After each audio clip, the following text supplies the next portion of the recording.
Bismillahirrahmanirrahim. Assalamualaikum warahmatullahi wabarakatuh. Salam sejahtera buat kita semua. Alhamdulillah, kita masih diberi kesehatan dan kesempatan untuk bisa melakukan perkuliahan daring. Nah, video kali ini merupakan salah satu media pembelajaran teman-teman untuk bisa mengulang kembali materi-materi atau bahan-bahan perkuliahan yang sudah disampaikan di perkuliahan daring, seperti itu ya. Jadi kali ini saya akan menjelaskan tentang bahan-bahan listrik. Nah, bahan-bahan listrik ini jadi sebelum kita masuk lebih dalam tentang materi bahan-bahan listrik, maka sebaiknya kita akan mengetahui dulu nih manfaat dan tujuan mengikuti mata kuliah bahan-bahan listrik tersebut. Nah, manfaat dari perkuliahan ini, mahasiswa diharapkan bisa menjelaskan konsep dasar dari materi teknik elektro. Nah, khususnya pada bahan-bahan listrik ini. Jadi, bahan-bahan listrik ini merupakan ilmu dasar dari teknik elektro. Kemudian tujuannya apa? Tujuannya dari kita belajar mata kuliah tersebut agar mahasiswa ini bisa mengetahui ukuran, jenis, kegunaan, manfaat gitu ya dari berbagai bahan-bahan listrik dari aspek teknik maupun non teknik gitu.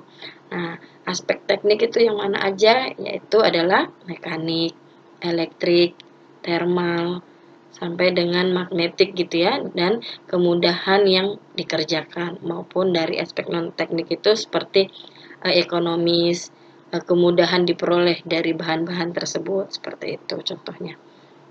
Kemudian kita masuk pada definisi dari bahan listrik tersebut gitu, atau pengertian dari bahan listrik sendiri. Nah, di sini bisa dilihat bahwa definisi dari bahan listrik itu adalah segala jenis benda atau bahan yang dapat kita gunakan dalam peralatan, perlengkapan, dan alat bantu yang berhubung secara langsung ataupun tidak langsung dengan listrik tersebut. Nah, gitu ya. Jadi pengertian dari bahan listrik ini merupakan jenis benda gitu ya, jenis benda yang bisa digunakan dalam perlengkapan atau yang bisa secara langsung dengan yang berhubung dengan listrik tersebut gitu. Nah, kemudian definisi dari bahan listrik ini sendiri berasal dari bagian dari ilmu logam gitu, bagian dari ilmu logam atau metalurgi. Jadi di mana di dalam bahan listrik tersebut terutama yang mengenai tentang sifat dari bahan listriknya yang digunakan atau yang berhubung dengan listrik gitu ya.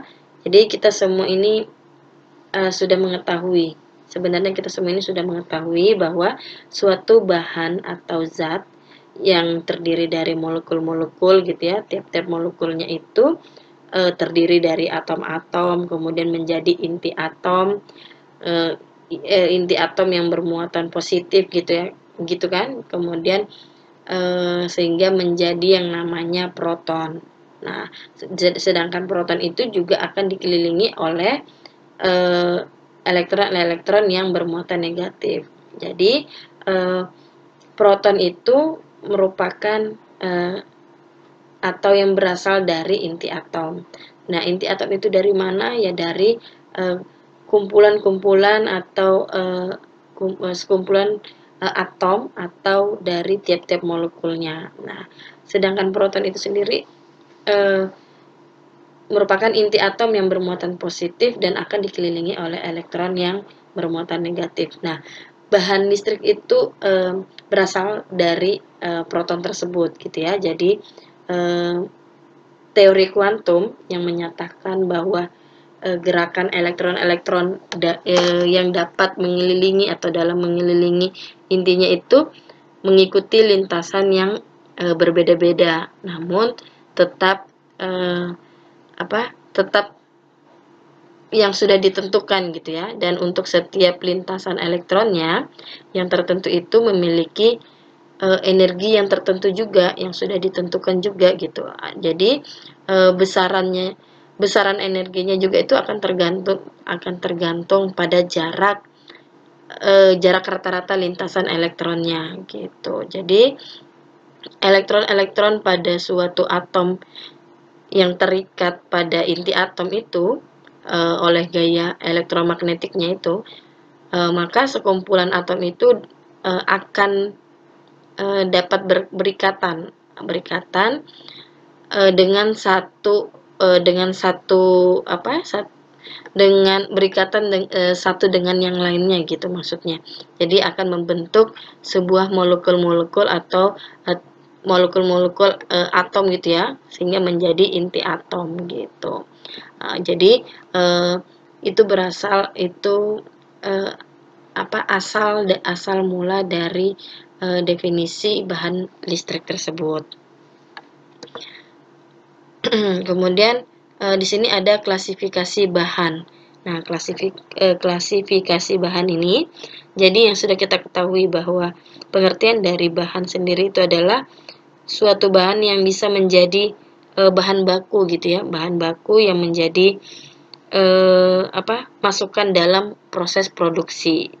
Jadi secara umum bahan tersebut itu dapat dikelompokkan menjadi beberapa jenis ya, seperti kita lihat di sini ada 4 jenis, yaitu bahan tambang, non-tambang, renewable atau unrenewable, kemudian logam, non-logam, organik, dan sintesis gitu ya. Jadi bahan listrik dalam elektronika dan kelistrikan ini merupakan salah satu elemen penting yang akan menentukan kualitas energi listrik. Kemudian di sini juga akan ngebahas tentang klasifikasi jenis bahan listrik. Nah, jadi bahan listrik ini dapat dibedakan menjadi 6 sampai 7 kelompok, yaitu ada konduktor, isolator, semikonduktor, kemudian ada magnet, superkonduktor, serat optik, dan bahan-bahan khusus gitu ya. Jadi seperti itu. Jadi bahan-bahan pengantar itu jenis bahan-bahan listrik ini masing-masing memiliki pengertian. Kemudian akan kita bahas di pertemuan-pertemuan juga yang selanjutnya bahwa apa sih pengertian dari konduktor, jenis-jenis apa yang ada di konduktor, bagaimana sifat dari konduktor sendiri, bahan dari konduktor apa yang dimaksud dari konduktor itu, bagaimana penggunaannya gitu ya. Kemudian nanti kita akan juga membahas tiap jenis tersebut, apa bedanya dengan semikonduktor, superkonduktor, seperti itu. Oke, baik, selanjutnya pada slide selanjutnya ini ada sifat bahan listrik. Nah, sifat bahan listrik ini yang harus kita ketahui atau yang sangat perlu dikenal agar dalam penggunaannya itu tepat sehingga tidak menimbulkan kerugian atau bahaya dalam penggunaannya ke depannya nanti. Jadi dalam pemilihan jenis bahan listrik ini sangat perlu dipertimbangkan nih beberapa sifat dari bahan listrik tersebut. Jadi contohnya seperti tadi, ada dari jenis-jenis bahan tersebut ada isolator. Nah, bagaimana apa sih isolator itu gitu kan? Kemudian sifat apa yang dimiliki dari bahan isolator tersebut gitu. Jadi ini merupakan 5 poin ini merupakan sifat bahan listrik yang dimiliki dari jenis-jenis bahan tersebut. Nah, mungkin dari 6 sampai dengan 7 jenis bahan listrik, bukan berarti semua memiliki sifat bahan listrik, tapi bisa teman-teman pahami bahwa dari sifat-sifat bahan listrik ini yang harus dimiliki oleh dari bahan listrik tersebut, seperti itu. Nah, jadi di sini ada sifat listrik, kemudian ada sifat mekanis, kimia, fisis gitu ya. Kemudian ada kombinasi dari keempat sifat tersebut. Jadi, apa sih yang dimaksud dari sifat listrik gitu kan? Jadi sifat listrik di sini adalah kemampuan suatu benda yang bisa menghambat atau mengalirkan arus listrik tersebut gitu. Kemudian yang pada mekanis, sifat mekanis ini merupakan bentuk suatu benda akibat adanya gaya-gaya dari luar yang bekerja pada benda tersebut. Kemudian, sedangkan sifat kimia ini merupakan susunan pada bahan kimia. Jadi susunan pada bahan kimia suatu benda akibat adanya reaksi antara benda tersebut dengan keadaan sekitar. Jadi sifat kimia ini teruntuk pada bahan listrik tersebut gitu ya, pada bahannya. Bahannya apakah memiliki sifat kimia atau tidak gitu ya. Kemudian sifat fisisnya ini terjadi pada perubahan volume suatu benda tersebut gitu ya, karena adanya perubahan suhu misalnya, seperti itu. Jadi itu yang dimaksud dari sifat fisis, atau bisa pada kombinasi sifat listrik gitu, kombinasi dari sifat bahannya gini. Jadi ada sifat listrik, mekanik, kimia maupun fisis gitu. Jadi kombinasi dari 4 sifat yang dimiliki pada sifat bahan listrik. Kemudian kita akan masuk pada jenis yang pertama, yaitu adalah bahan penghantar atau yang biasa disebut dengan bahan konduktor. Nah, jadi bahan konduktor di sini bisa dilihat pengertiannya bahwa ini merupakan bahan yang menghantarkan listrik dengan mudah atau dengan gampang gitu ya. Jadi bahan ini mempunyai electrical konduktif yang besar dan electrical resistansi yang kecil. Jadi bahan-bahan penghantar ini memiliki banyak elektron bebas pada kulit terluar orbitnya. Jadi bisa dilihat pada gambar-gambar ini, model atom pada tembaga dan model atom pada perak. Nah, jadi elektron bebas ini akan sangat mempengaruhi pada sifat bahan tersebut gitu. Jadi jika suatu bahan listrik memiliki banyak elektron bebas pada orbit-orbit elektronnya itu ya, maka bahan ini memiliki sifat sebagai penghantar listrik, seperti itu.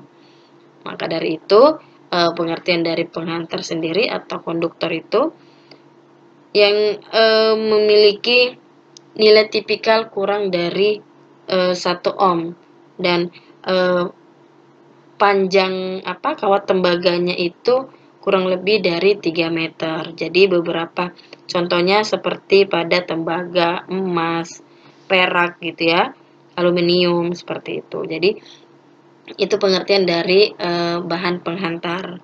Nah, fungsi dari bahan penghantar sendiri ini ya berarti dianya sebagai penghubung, penghantar gitu ya. Namanya juga penghantar, maka dia sebagai penghubung antara sumber tegangan dengan suatu tahanan atau benda atau bebannya gitu. Jadi dia akan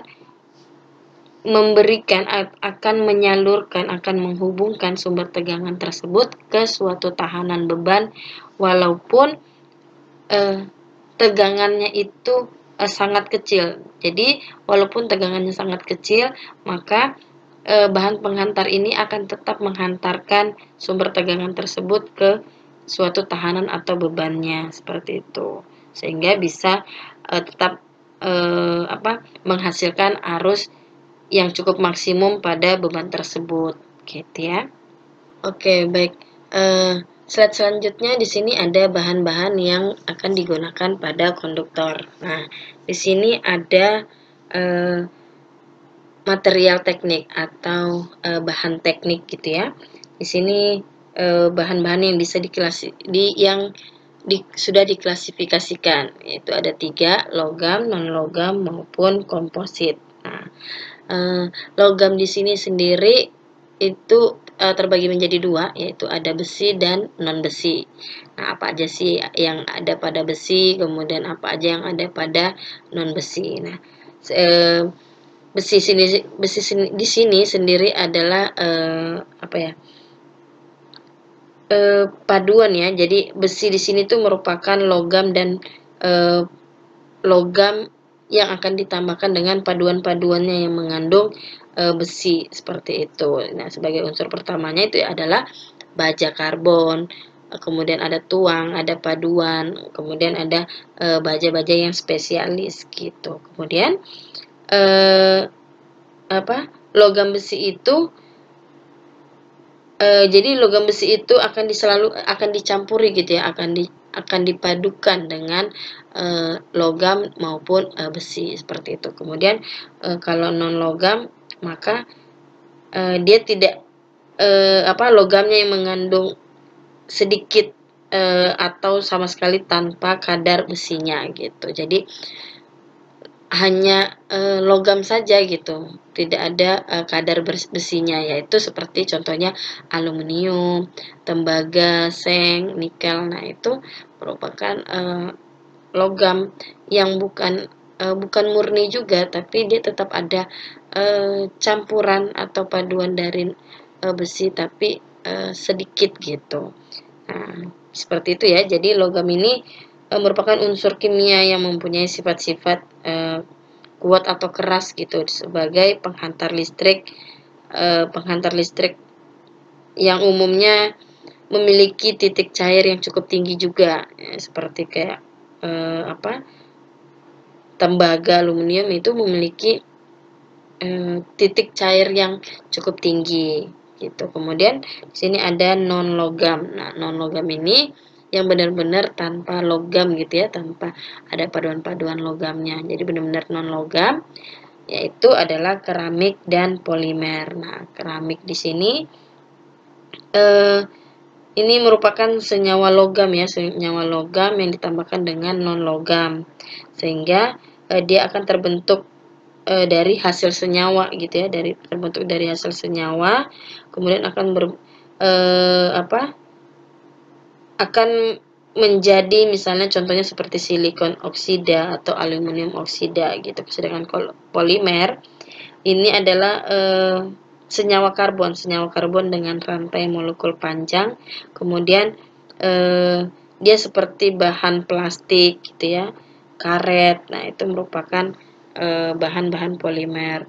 Nah, dia memiliki berat molekul juga kurang lebih dari 10.000 gitu. Dan dia tersusun dari yang namanya monomer. Kemudian ada komposit. Nah, komposit ini yang di luar dari logam dan non logam gitu ya. Kalau tadi keramik itu masih ada campuran non logamnya gitu. Jadi ada senyawa logam gitu ya, atau campuran, kemudian akan dicampurkan oleh non logam gitu. Kemudian komposit. Nah, komposit lebih tanpa logam dan non logam. Kemudian selanjutnya kita akan bahas pada sifat dari bahan konduktor itu sendiri gitu. Nah, sifat dari bahan konduktor sendiri itu di sini ada yang pertama ada daya hantar listrik atau yang namanya konduktivitas. Nah, di sini yang dimaksud dari daya hantar listrik itu merupakan arus yang mengalir dalam suatu penghantar yang selalu mengalami hambatan dari penghantar itu sendiri. Jadi besar hambatannya tiap meternya itu dengan luas penampang 1 mm persegi pada temperatur 20 derajat Celcius. Nah, ini dinamakan hambatan jenis. Jadi besar hambatan jenisnya, suatu bahan itu akan dihitung dengan menggunakan persamaan seperti di bawah ini, yaitu R sama dengan Rho kali L per A. Nah, R itu adalah hambatan dalam penghantar yang satuannya adalah ohm. Kemudian Rho itu adalah hambatan jenis bahannya ya, dengan satuan ohm juga dikali dengan milimeter kuadrat per meter. Kemudian dikali dengan panjang penghantarnya dan dibagi dengan luas penampang kawatnya, seperti itu, luas penampang penghantarnya dengan satuan milimeter persegi. Nah, itu salah satu sifat bahan konduktor, yaitu memiliki daya hantar listrik atau konduktivitas, gitu ya.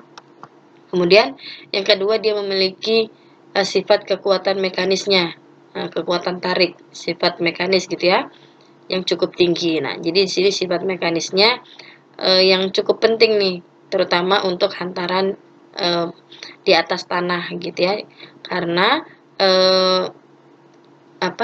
bahan yang dipakai ini cukup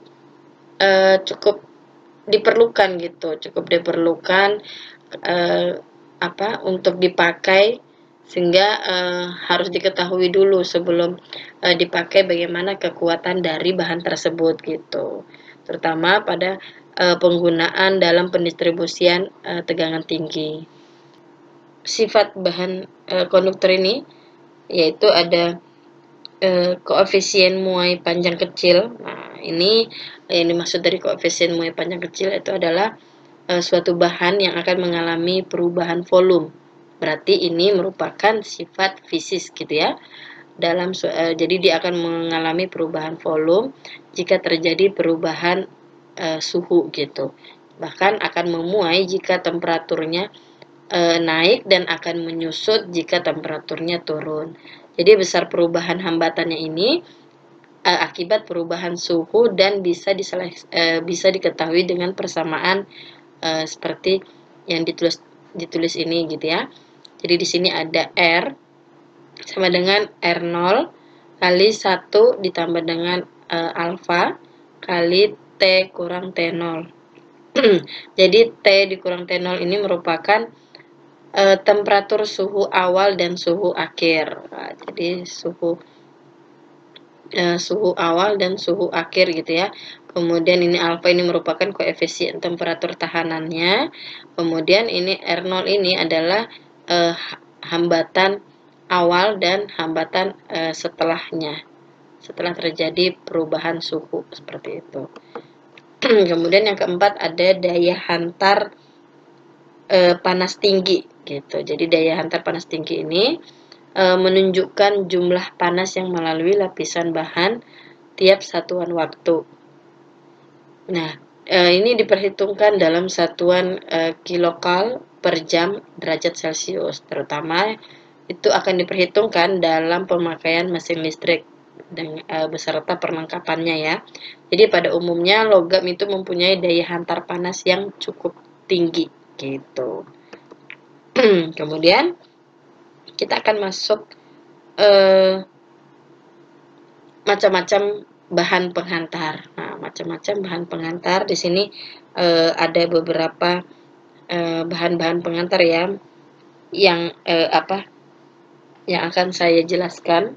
Jadi yang pertama di sini ada aluminium. Jadi ini aluminium murni yang mempunyai massa jenis 2,7 gram per cm kubik. Nah, dengan titik leleh 658 derajat Celcius dan itu tidak korosif. Jadi daya hantar aluminium ini sebesar 35 mili per ohm.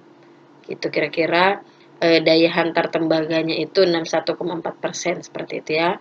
Kemudian konstruksi penghantar dari aluminium dan baja ini dapat dilihat seperti gambar di bawah ini. Ada aluminium yang A ini aluminium konduktor steel reinforced, kemudian di sini ada aluminium konduktor alloy reinforced seperti itu. Kalau yang ACSR ini adalah baja, kemudian ACAR ini merupakan paduan ya, paduan dari aluminium. Jadi untuk itu juga aluminium ini digunakan sebagai penghantar yang dimensinya cukup besar dan selalu diperkuat dengan baja atau paduan aluminium seperti itu.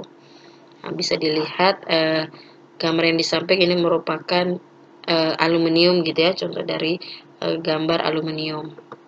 Kemudian selanjutnya ada baja. Nah, baja ini merupakan logam yang terbuat dari besi dengan campuran karbon. Nah, ini bajanya ini kalau berdasarkan dari karbonnya itu akan dibagi menjadi 3, yaitu baja dengan karbon rendah, yaitu 0-25%, kemudian karbon menengah 25% sampai dengan 55%, dan baja dengan kadar karbon tinggi itu adalah di atas 0,55%, berarti 55 sampai dengan misalnya 100%, misalnya seperti itu. Jadi meskipun konduktivitas baja itu cukup rendah, misalnya gitu ya, 7,7 mili per ohm, tetapi baja ini digunakan pada penghantar transmisi, yaitu pada ACSR tadi, Aluminium Conductor Steel Reinforced. Jadi di mana pada fungsi dalam baja itu untuk memperkuat konduktor aluminiumnya secara mekanis setelah baja itu digalvanis dengan seng gitu. Jadi keuntungannya dipakai baja pada ACSR untuk menghemat pemakaian aluminium sendiri. Kemudian selanjutnya ada pada tembaga.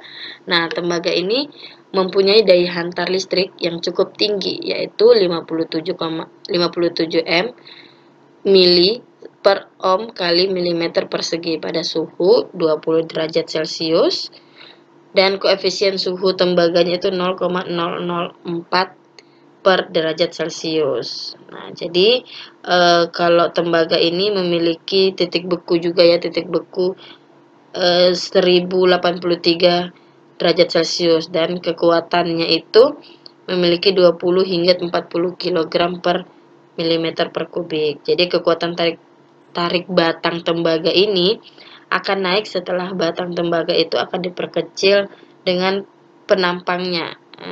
Dan penampangnya itu akan dijadikan kawat berisolasi atau kabel gitu ya. Nah, jadi pemakaian tembaga pada teknik listrik yang terpenting itu pada pada bahan konduktor atau sebagai penghantar, seperti kayak kawat-kawat yang berisolasi, kabel gitu ya, kabel NYA, NYM gitu. Kemudian selanjutnya ada di wolfram. Wolfram ini merupakan logam yang berwarna abu-abu keputih-putihan, mempunyai massa jenis 20 gram per cm kubik dengan titik leleh 3410 derajat Celcius. Titik didihnya juga cukup tinggi, kemudian tahanan jenisnya wolfram itu 0,0055. Ini diperoleh dari tambang yang pemisahnya dengan menggunakan magnetik atau proses kimia gitu ya. Jadi wolfram ini berasal dari bahan magnetik, berasal dari proses-proses kimia gitu, dari pemisah gitu ya. Kemudian dengan reaksi reduksi asam wolfram H2WO4 dengan suhunya 700 derajat Celcius yang diperlukan pada bubuk wolfram. Kemudian ada molybdenum. Nah, molybdenum ini mirip dengan wolfram ya. Jadi dia juga didapati dari proses kimia. Nah, kemudian dia mempunyai massa jenis 10,2 gram per cm kubik, titik lelehnya 2000-an, kemudian titik didihnya 3700, agak rendah dibanding tadi wolfram ya, seperti itu. Jadi wolfram molybdenum ini dapat membentuk lapisan yang cukup kuat dengan gelas gitu. Dia terhubung dengan gelas ya.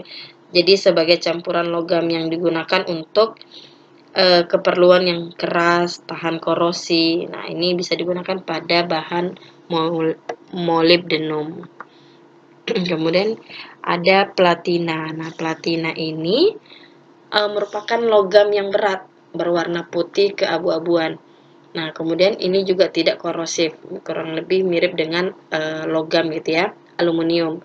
Nah, ini sudah terjadi, namun platina ini cukup sulit untuk peleburannya sebagai dasar bahan kimia gitu. Jadi dia memiliki titik leleh yang cukup rendah sih dibanding dengan molybdenum ataupun wolfram tadi gitu ya. Kemudian ada air raksa. Nah, air raksa ini adalah satu-satunya logam yang berbentuk cair pada suhu kamar. Oke, selanjutnya yang terakhir di sini ada air raksa. Nah, air raksa ini adalah satu-satunya logam yang berbentuk cair pada suhu kamar. Nah, ini memiliki resistivitas 0,9 ohm gitu ya, dengan koefisien suhu 0,00027 per derajat Celcius. Jadi pada pemanasan di udara, air raksa ini sangat mudah terjadi oksidasi gitu. Jadi ini merupakan logam satu-satunya logam yang berbentuk cair gitu ya. Namun dengan bercampurnya suhu, maka dengan bercampurnya suhu udara, maka dia akan merubah bentuk gitu ya, berubah bentuk menjadi keras gitu. Saya rasa teman-teman juga paham dan mungkin pernah melihat yang namanya air raksa gitu ya, atau mungkin logam-logam aluminium seperti itu.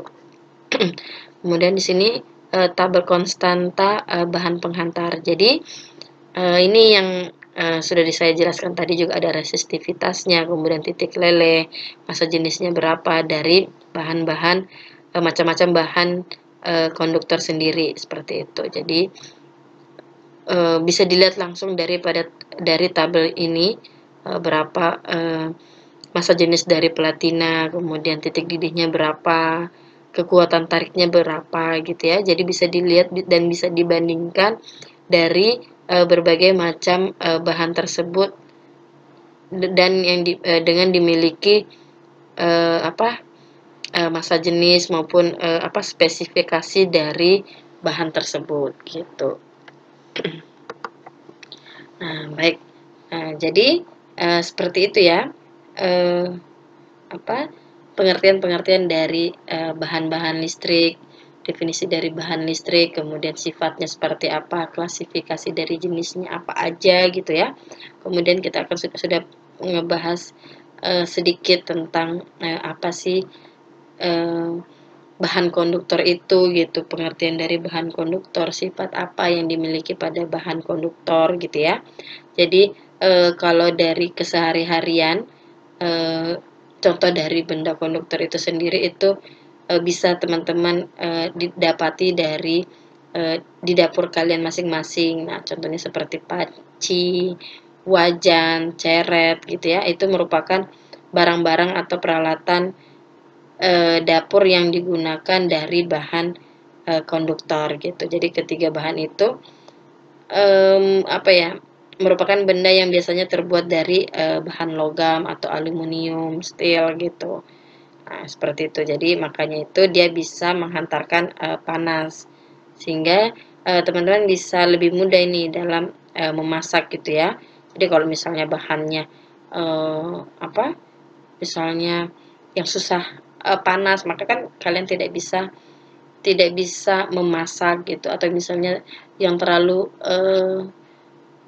bisa meleleh gitu kan, tidak kuat gitu, maka kan tidak juga bisa masak, outputnya tidak bisa masak gitu ya, karena yang kita harapkan kan hasilnya itu bisa masak.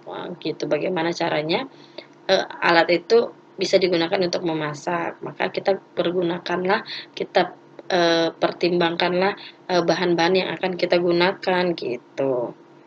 Seperti itu ya. Jadi sementara itulah contoh-contoh kalau misalnya dalam kesehari-harian bisa dilihat dari dapur teman-teman masing-masing, ada